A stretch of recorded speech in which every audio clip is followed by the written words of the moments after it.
Hello guys. तो हम YouTube में एक नया सीरीज़ लेकर आए हैं जिसमें हम कोशिश ये करेंगे कि सारे आर्टिकल को हम डिटेल में एक्सप्लेन कर सकें। ऐसे आर्टिकल्स जो बहुत ज़्यादा इंपॉर्टेंट होंगे उसको हम एक ही वीडियो में रखेंगे। बाकी जो आर्टिकल्स हैं जो लेस इंपॉर्टेंट होंगे उसको दो तीन चार आर्टिकल्स को हम एक साथ बना के एक ही वीडियो में कंपाइल करके आपको दे देंगे। तो चलिए शुरू करते हैं सबसे पहले आर्टिकल 1 से।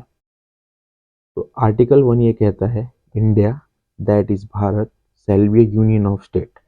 तो इंडिया इंडिया जो कि मॉडर्न नेम है, भारत जो कि कल्चरल कॉनोटेशन है। इसका मतलब ये होता है कि हमारे पास से लिया गया नाम है। इसको आप भारत को आप ऋग्वेदा में भी पढ़ सकते हैं, इस नाम को आप मेंशन महाभारत में भी हो रखा है। तो India that is Bharat shall be a union of state. अब आगे समझते हैं यूनियन ऑफ स्टेट के बारे में। India is a union of state which means that it is a holding together. Holding together मतलब क्या होता है, सम एग्जांपल से समझते हैं। अमेरिका है, अमेरिका में बहुत सारे स्टेट एक साथ मिलकर आए, उन्होंने ये बोला कि हम अपने अपनी थोड़ी थोड़ी सोवरेनिटी, थोड़ा थोड़ा सा पावर हम सेंटर को देते हैं और एक हम कंट्री में बन जाते हैं, एक हम कंट्री बन जाते हैं। तभी जाके उसका नाम पड़ा यूनाइटेड स्टेट ऑफ अमेरिका। लेकिन इंडिया के पास ऐसा कुछ नहीं हुआ। इंडिया ने अपना एक पूरा कंट्री बनाया, उसके अंदर बहुत सारे स्टेट हुए। तो उसको हम आगे और अच्छे से समझते हैं। जो इंडियन स्टेट है वो है indestructible union of destructible state. इसका मतलब हम डिटेल में समझेंगे तो इनडिस्ट्रक्टिबल यूनियन इसका मतलब कि हमारा जो यूनियन है वो कभी भी टूट नहीं सकता है। Of destructible state, destructible state का मतलब होता है कि हमारा स्टेट टूट सकता है, बाइफरकेट हो सकता है, अलग अलग में बट सकता है। लेकिन ये पावर किसके पास होती है? ये पावर सिर्फ पार्लियामेंट के पास होती है।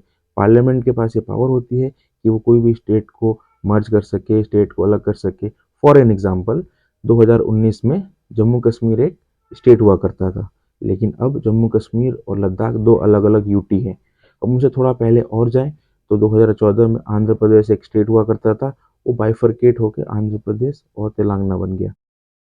हम और पीछे जाएं तो यूपी 2000 में यूपी अकेला हुआ करता था, उसमें से बाइफरकेट होके उत्तराखंड बन गया। फिर मध्य प्रदेश से बाइफरकेट होके छत्तीसगढ़ बन गया और बिहार से बाइफरकेट होके झारखंड बन गया। तो ऐसे ही स्टेट पार्लियामेंट के पास पावर होती है, पार्लियामेंट के पास इंडियन पार्लियामेंट के पास ये पावर होती है कि वो कोई भी स्टेट को अलग अलग कर सकता है, बाइफरकेट कर सकता है, उसको यूटी बना सकता है। चलिए देखते हैं कि आर्टिकल 1 और किन की चीज़ों डील करता है। तो it deals with name and territory of India. उसके अंदर क्या क्या कंपोनेंट्स आते हैं? पहला है टेरिटरी ऑफ स्टेट, दूसरा है टेरिटरी ऑफ यूटी, तीसरा है टेरिटरी दैट में बी एक्वायर्ड। मतलब जो स्टेट है उसको उससे भी डील करता है, जो यूटी है उसका भी उससे भी डील करता है, और जो तीसरा टेरिटरी दैट में बी एक्वायर्ड। एक्वायर्ड में क्या? सबसे पहले गोवा, अगर गोवा देखेंगे तो आप 1961 में इंडिया में ज्वाइन किया था एज ए यूटी। बाद में 1987 में एक स्टेट बन गया था। उसके बाद हैदराबाद, हैदराबाद 1948 में इंडिया में मर्ज हो गया था। इंडियन मिलिट्री ने ऑपरेशन पोलो चलाया था उसके थ्रू। फिर सिक्किम, सिक्किम 1975 में इंडिया में मर्ज हो गया था। तो इन सब चीज़ों से आर्टिकल 1 डील करता है। चलिए आगे बढ़ते हैं। Word federation has not been used because as classified by Ambedkar that Indian Federation is not a result of agreement between state and state have no right to secede from union। इसको हम detail में समझते हैं। तो Indian constitution maker ने, अंबेडकर जी ने और भी जो भी ड्राफ्टिंग कमेटी के मेंबर्स थे, उन सब ने फेडरेशन वर्ड का यूज़ नहीं किया। क्यों नहीं यूज़ किया? क्योंकि अकॉर्डिंग टू अंबेडकर, अंबेडकर जी ये मानते थे कि जो इंडियन फेडरेशन है वो एक it is not a result of agreement between state, state के बीच के अग्रीमेंट से इंडिया नहीं बना है। रेदर देन, और इसके साथ साथ, state have no right to secede from union. State के पास कोई भी राइट नहीं है कि वो यूनियन से अलग हो सके। अगर स्टेट को आपस में अगर स्टेट बटेगा तो आपको मैंने पहले समझा दिया है कि वो थ्रू पार्लियामेंट होगा। इंडियन पार्लियामेंट डिसाइड करेगी कि कौन सा स्टेट किसके साथ मर्ज होगा। लेकिन किसी भी स्टेट के पास ये पावर बिल्कुल भी नहीं है, ना ही सॉवरेनिटी है कि वो इंडियन यूनियन से अलग हो सके। तो ऐसे ही एक ग्रैनविल ऑस्टिन, जो कि बहुत ही बड़े हिस्टोरियन थे पॉलिटिकल साइंस के और इंडियन कॉन्स्टिट्यूशन के ऊपर, उन्होंने बोला है इंडियन यूनियन के बारे में, फेडरल सुई जनरस। इसका मतलब होता है कि federation of its own type. तो ग्रैनविल ऑस्टिन के अकॉर्डिंग इंडिया का जो फेडरेशन है ये सबसे अलग है। क्यों? क्योंकि इंडिया एक फेडरेशन को हम फेडरेशन नहीं बोलते हैं, लेकिन इंडिया में जो पावर है वो डिवाइडेड है।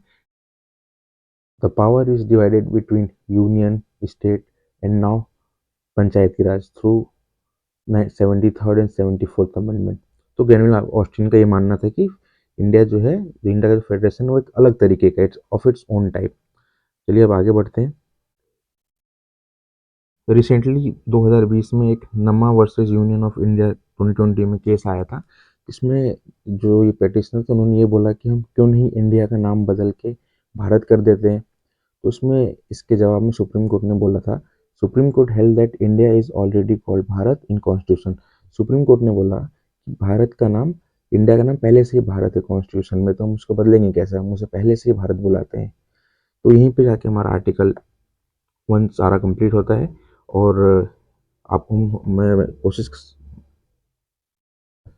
मुझे ये आशा है कि आपको ये आर्टिकल समझ में आया होगा। अगर इसको और कुछ इसके बारे में क्वेरीज है तो आप कमेंट में पूछ सकते हैं।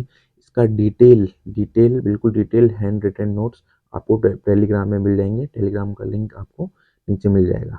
Thank you for watching.